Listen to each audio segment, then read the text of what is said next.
Tulungan niyo ako! Naku, masama ito. Hinahabol ng masasamang lalaki yung babae. Sige, bahala na.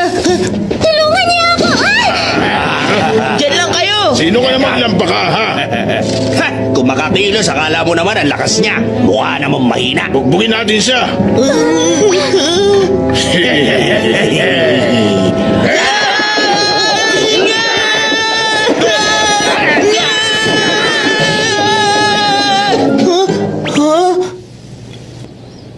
Ang lakas pala niya! Umalis na tayo! Ang galing pala talaga nito. Maraming salamat sa tulong mo. Naku, wala yun. Ako nga pala si Shizu. Ang cute naman niya. Kamukhang kamukha niya si Shizuka. Oo nga no, siguro nga siya ang ninuno ni Shizuka. Niligtas mo ako sa tiyak na kapahamakan. Malaki ang utang na loob ko sa'yo. Teka, anong problema? Wala ito, ayos lang ako. Pero, Kaya kong tumayo. teka, nagugutom ka ba? Mahirap ang buhay sa digmaan. Para magkapondo sila, tinataasan nila ang buwis. Nagkasakit bigla ang aking ama, kaya hindi na siya nakakapagtrabaho at nagpapahinga na lang. Kaya wala tuloy kaming nakakain. Ganun ba? Titingnan ko kung anong pagkain meron ako. Pasensya na, ito lang ang nahanap ko eh. Ano naman to? Candy ang tawag dyan, kaso hindi mo pa alam. Matamis yan, parang asukal. Sige, tikman mo. Asukal? Bibigyan mo ako ng napakahalagang gamot. Ha? Maraming salamat sa tulong mo. Ang tamis. Ngayon lang ako nakakain ng ganito katamis na pagkain. Candy lang yan pero hindi ko akalaing natuwa ka na sobra. Bigla akong nagkaroon ng lakas. Bakit ganun? Candy lang naman ang kinain mo. Maraming salamat, Ginoo. Iniligtas mo ang buhay ko. Binigyan mo pa ako ng mahalagang gamot. Hindi ko kakalimutan ang kabaitan niyo. Wala yun. Ayos lang, maliit na bagay lang yun. Nagkakamali ka. Baka ito nang makapagpagaling sa aking ama. Ha? Gagamitin mo yung candy para pagalingin ang tatay mong may sakit? Oh, hindi ba pwede? Hindi ko alam pero bago yun sa akin. Maraming salamat ulit, Ginoo. Nobita, nasan ka? Paano ka na lumilipad? Ano bang ginagawa mo dyan? Pasensya na, pabalik na. Una na ako. Lumipad siya sa kalangitan. Naku po, isa yata siyang bathala. Ano ba yan? Akala ko ba gusto mong gawing magiting ang ninuno mo? Huwag mong kalimutan yun. Gusto niyang ibigay yung candy sa tatay niyang may sakit. Normal ba yun, Doraemon? Ewan ko, baka umepekto. Di ba may kasabihan na nasa utak mo lang yan? Kung naniniwala siyang gamot yun, baka nga gumaling siya kahit wala naman talagang kinalaman yung candy. Ganun pala. Kaya biglang naging masaya yung babae. Sa panahon to, iniisip talaga nila nakakagamot ang asukal. Isa pa, kilala itong panlaban sa pagod. Kaya pala.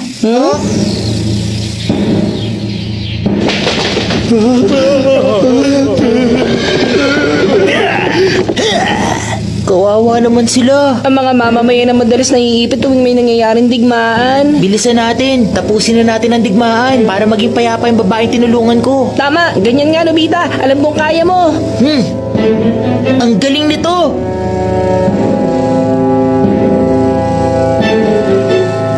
Siya ba yung isa pang Noble Lord? At yung kalaban niya? Siya pala. Sino sa dalawang panig ang kakampihan ko? Yung isa parang hindi mapagkakatiwalaan. Yung isa naman balbasarado, nakakatakot. Ang hirap namang pumili. Ini, mini, mini mo. Sino ang bibihagin ko? Siya ang kukunin ko at dadalhin ko sa kabila. Panginoon, malaki ang lamang ni Panginoong hatak sa laban. Mas malapit na sa kamay niyo ang tagumpay. Sinisiguro ko po yun. Papalapit na ako sa kalaban sa ngayon. Eh di ubusin niyo silang lahat. Opo! Ayos.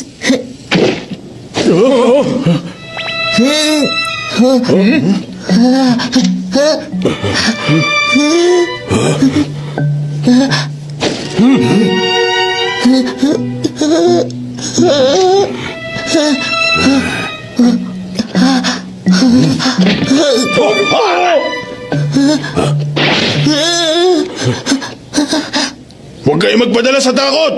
Ano nangyayari? Panginoon! Ang Panginoon! Nakalipad siya! Siguro may halimo na tumatakay sa kanya. Ibalik niyo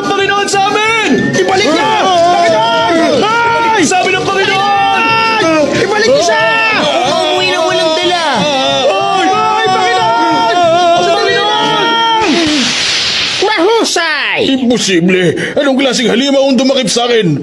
Nahuli mo ang kalaban ng Panginoon na lupain. Napakahusay na ginawa mo para sa akin. Anong pangalan mo? Matulungin Ginoo? Nobita, mali. Nobisa ko po pala. Ginoong nobisa ko. Anong klase ng pabuyang nais mong matanggap? Ang gusto ko, maging Panginoon ng mga lupain. Maging Panginoon pala. O sige, para sa serbisyo ibinigay mo sa akin, magiging Panginoon ka. Talaga? Ganun lang pala kadalito. Maraming salamat, Panginoon. May nahuli rin kami na pwede tiyakin. Huh? Suni Maru! Pakawalan niya ako! Aking ina! Huh? Anong problema ng bihag na to? Tira malungkot siya. Oo, tama kayo! Isa lang ako anak ng hamak ng mga ngaso. Napulot ko lang sa kusaan ng baluti na suot ko! Ano? Ba't siya nagsisinungaling? O siya, bilis. Itali silang dalawa at patayin. Opo! Aking ina! Aking ina! Sisisi na ako.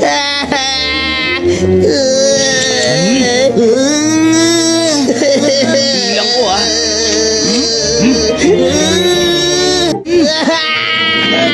Hindi silang papatayin! Ha? Bakit? Sige, magsalita ka. Pwede huwag mo silang patayin. Kawawa naman sila, oh. Anong sabi mo? Nahuli na natin ang kalabang Panginoon. Hindi ba pwede matapos ang digmaan na to? Maraming tao nahihirapan. Ikaw bata, tumututol ka ba sa pamamalakad ko? Hindi po yun ang ibig kong sabihin. Nakakainit ng ulo! Pagutan nyo ng ulo ang bata ito!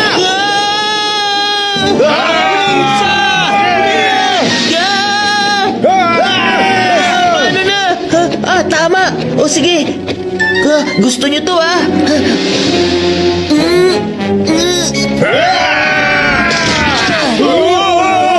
Itong sa inyo!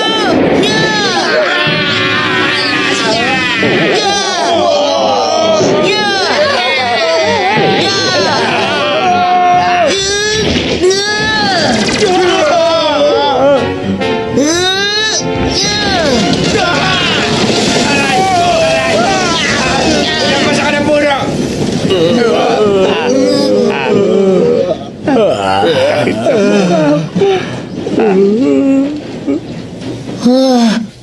Teka, nasa si Sunimaru at yung Panginoon ng lupain? Pasensya na, mukhang napasobra ako ng laban sa kanila. Wala na akong magagawa.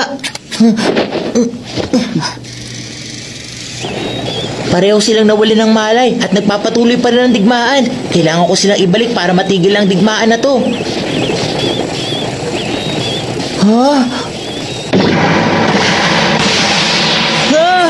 Nakalimutan ko, ang dami ko nga palang assignment ngayong araw. Iligtas mo ang buhay ko, Ginoo! Anong gagawin ko para may balik ang tulong mo? Wala kang kailangan gawin. Babalik ako kaya maghintay lang kayo dito. Saan ka pupunta? May gagawin lang. Ayan, ibibigay ko to sa'yo. Ngayong may gamit ka na, tiyak magiging mas magiting kang tao. Hindi nga.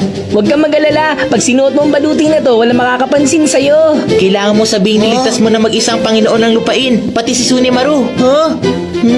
Sige, halos na kami.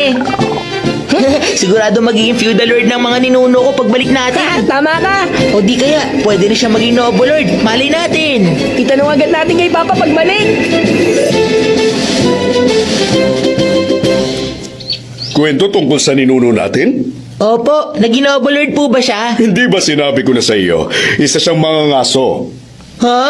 Hindi man lang po ba siya naging feudal lord? Mangangaso nga siya. At bakit naman biglang mag-iiba ang ninuno natin? Ba't ganun?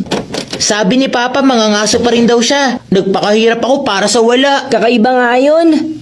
Alam ko na. Time television! Ang hirap naman hanapin. Yung noble lord na niligtas ko. Dapat lang nagantimpalaan kita. Maraming salamat! Niligtas ko po kayo, Panginoon! Hindi lang yon. Nagawa mo rin talunin ang kalaban natin. Napakahusay at ang tapang ng ginawa mo. Bibigyan kita ng lupa at gagawing Panginoon. Salamat po! Napakasaya ko! Bilang pabuya, gantimpala ko rin itong espada. Ang daya. Ninuno pa lang niya, mandaraya na. Doraemon, tingnan mo kung anong ginagawa ng ninuno natin. Nasa sinobisa ko. Sandali lang.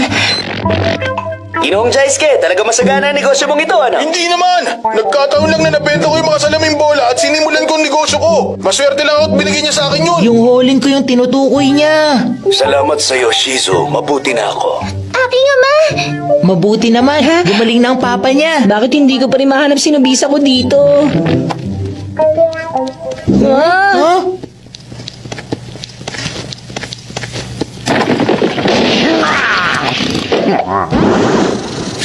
Ayos! Ito ang unang beses na nakahuli din ako ng baboy damo. Ang galing!